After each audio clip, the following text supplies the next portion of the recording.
Assalamualaikum warahmatullahi wabarakatuh.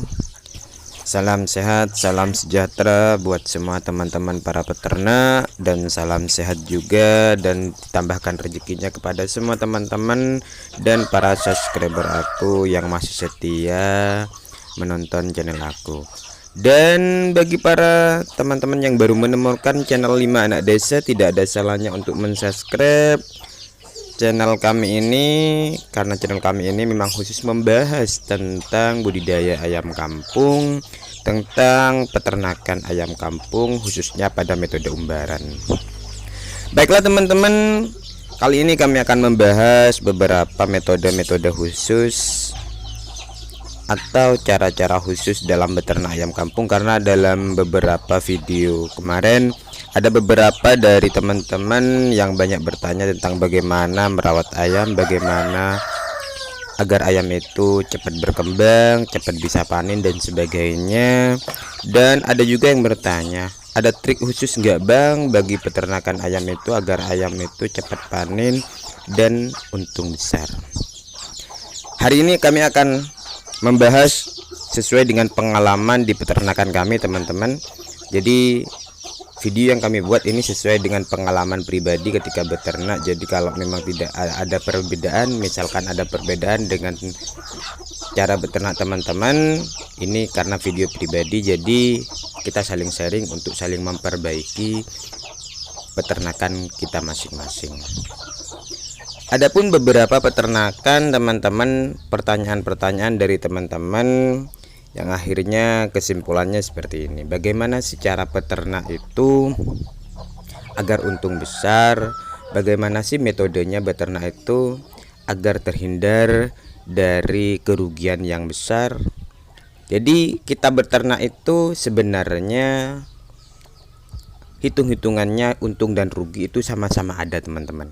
Tergantung bagaimana kita menekan kerugian itu dan bagaimana cara kita menyikapi peternakan kita.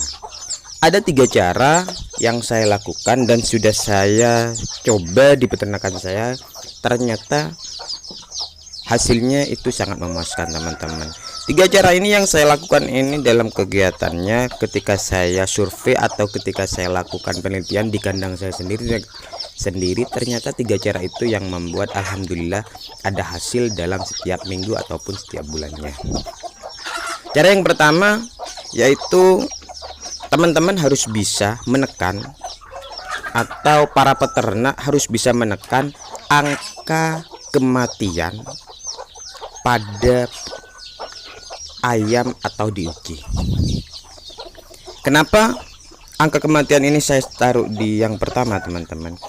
Misalkan teman-teman melihara ayam 10, 20 sampai 50 ekor sampai 100 ekor pada minggu pertama. Minggu kedua tiba-tiba kandang kita terkena virus atau terkena penyakit, tiba-tiba 50% dari peternakan kita mati, maka teman-teman tidak bisa menghitung pendapatan lagi atau menghitung hasil lagi.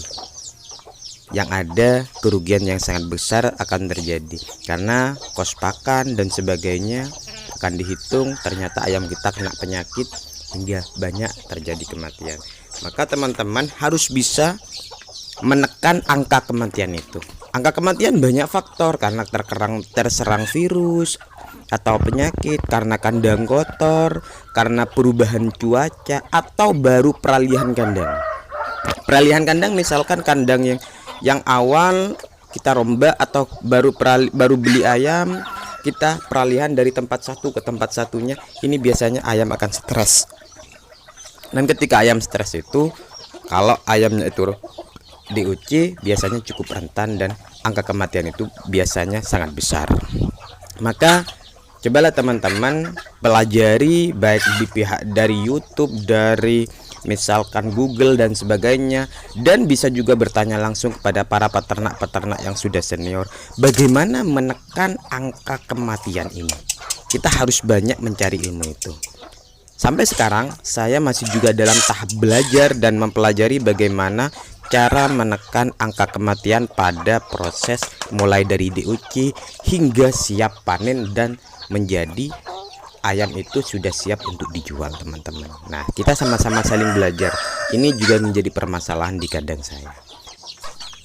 Selanjutnya yang kedua yaitu adalah sumber daya pakan. Sumber daya pakan ini, teman-teman, bagi para peternak ayam kampung, cobalah teman-teman jangan selalu bergantung pada pakan toko atau pakan pabrikan, karena pakan toko dan pakan pabrikan itu harganya setiap hari, setiap minggu, setiap bulan itu pasti naik, teman-teman.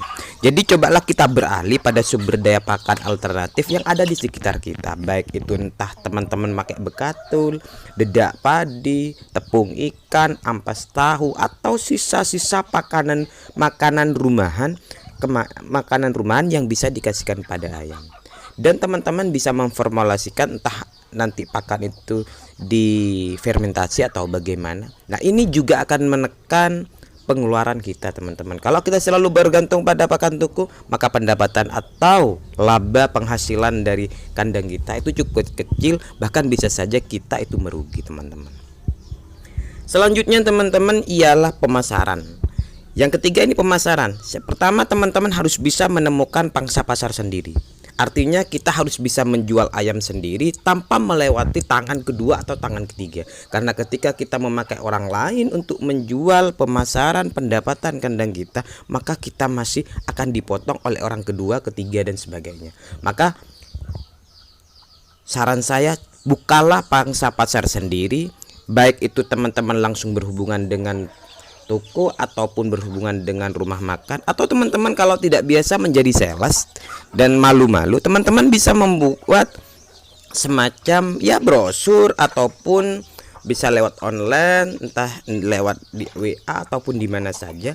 Yang terpenting teman-teman itu bisa membuka pangsa pasar sendiri. Pemasaran bisa buka sendiri, berhubungan langsung dengan pembeli. Nah, ini akan mendapatkan pendapatan yang lebih besar daripada kita memakai orang kedua, ketiga, dan seterusnya, teman-teman. Jadi memang teman-teman, dari tiga itu intinya peternakan ayam kampung itu yang pertama yaitu memang betul-betul kita harus bisa mengkondisikan kandang, pakan, dan penjualan. Dan selebihnya kita memang harus bersabar untuk mendapatkan pendapatan, teman-teman. Mungkin cukup sampai di sini, teman-teman. Assalamualaikum warahmatullahi wabarakatuh.